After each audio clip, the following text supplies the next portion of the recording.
All right, so like I said before, I'm gonna take every time I get a comment from somebody, I'm gonna respond. The latest comment that I got was somebody asking me, "What do you do if the customer is not willing to take a demonstration drive?"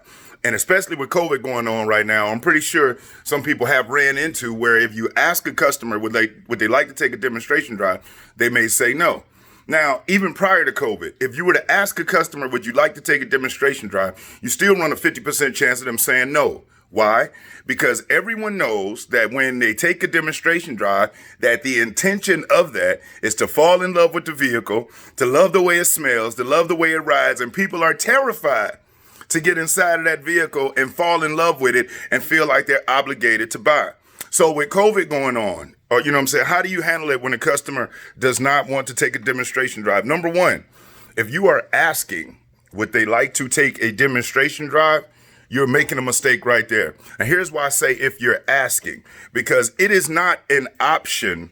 Now, whether you ride in the vehicle with them or not may be an option, but whether they take a demonstration drive is not an option. And here's why.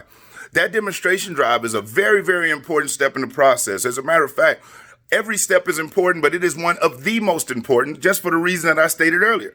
It is the opportunity for that guest to get inside of that vehicle and see how it rides and feel how it feels to have their hand on that steering wheel and smell that new car smell. Even if it's a certified pre-owned, your dealership should have did their job and have it washed and cleaned out, still smelling at its best.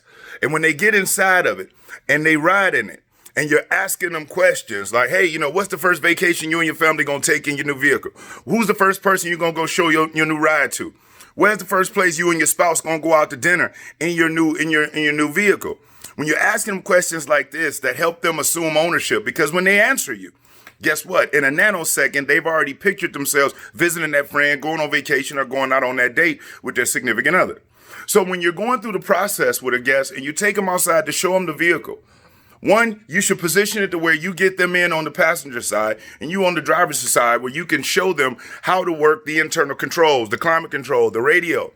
This is also an excellent spot for you to take their phone and actually show them just how simple it is to pair their phone up with the Bluetooth. Now you may say, well, Brian, isn't that a step that we do after they buy? And I feel like it is a wasted opportunity when you wait until after a guest buys to take this step. And here's why. When you're showing them, hey, let me show you just how easy it is to sync your phone up with the Bluetooth. I'm sure you already know how to do it, but I'd be doing you a disservice if I didn't take you through it for this particular vehicle. And you know how I would ask you to name the cell phone or the phone you're programming? Guess what name we putting under that phone? We putting their name, right? And guess what we're going to say? Hey, listen, and what's one of your favorite songs or some of your favorite music that you like to listen to? Or what do you like to listen to? Do you like to listen to news radio? Like listen to music? What do you typically listen to when you ride in your vehicle? And when they tell you, guess what we're going to play and have very low when we're riding out of the vehicle? What they listen to, if it's political news radio, if it's sports talk radio, if it is music, we're going to have that phone programmed under their name, have it synced up, and have whatever they listen to going through very softly as we discuss the internal controls. And then guess what the next step is? All right, folks, let's go out, let's take it for a spin and show you guys how it rides. Now, let me ask you, are you guys going to drive alone, or do you guys mind if I ride with you? You notice I didn't say, hey, would you all like to go take it? The only option is, would you like to ride alone, or is it cool if I ride with you? And that's even if you're only picking up on that vibe. If they seeming like they're cool and y'all are in the vehicle and you got your mask on, everything is the way it's supposed to be, then you go ahead and you go. Because trust me, they'll let you know if they're uncomfortable. But if you're somebody that does want to take that extra step of just giving them the utmost courtesy, hey, listen, folks, let me ask you, are you guys comfortable going alone, or would you like me to ride with you?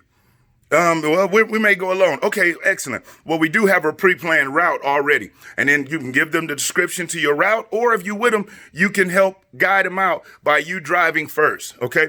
But when it comes to them not wanting to go on a demonstration drive, you're really missing out on an opportunity to build value in that vehicle.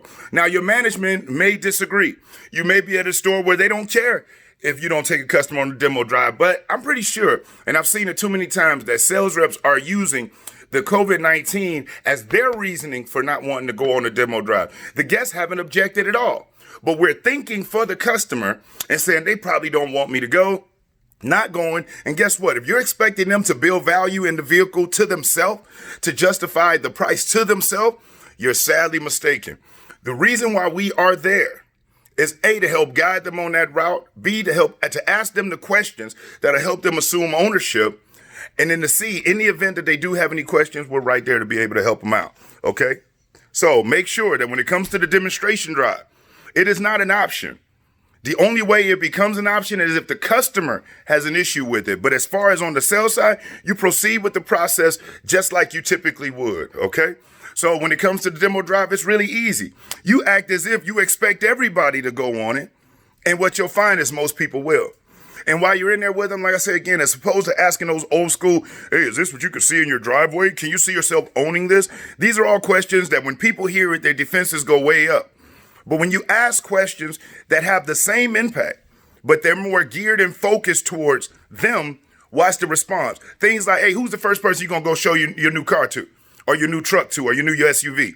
If it's a couple, hey, where's the first date that you guys going to go out on the town in your new ride? Where's the first place y'all going to go? If it's a family and you know they like to travel, what's the first vacation or the next vacation y'all going to take in your new minivan, in your new truck, or in your new car?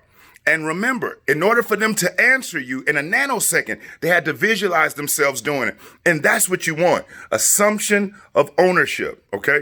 I'm out here at Tri-State Nissan. You know, we right now class is getting ready to get started. I got a few of the guys in here. Say what's up, y'all. They masked up, as you can see. And we rocking and rolling this thing. And if you know that you've been struggling as far as on greeting your customers, qualifying your customers, getting them to go on those demo drives, if you know that, 2020 was not sales-wise where you wanted it to be, and you're looking to make some serious drastic changes, treat yourself. Don't cheat yourself. Click that link in the description. Click the link in the comment section. Go over and check out the How to Dominate at the Dealership downloads. Take you a split second to check out some information that could blow the doors off of your results and take your sales success to the next level for 2021. So again, I'm Brian Maxwell, as always, doing what I can to help out in any way that I can. And ultimately, I look forward to seeing you at the dealership. Over and out, y'all. They out, you guys. Yo.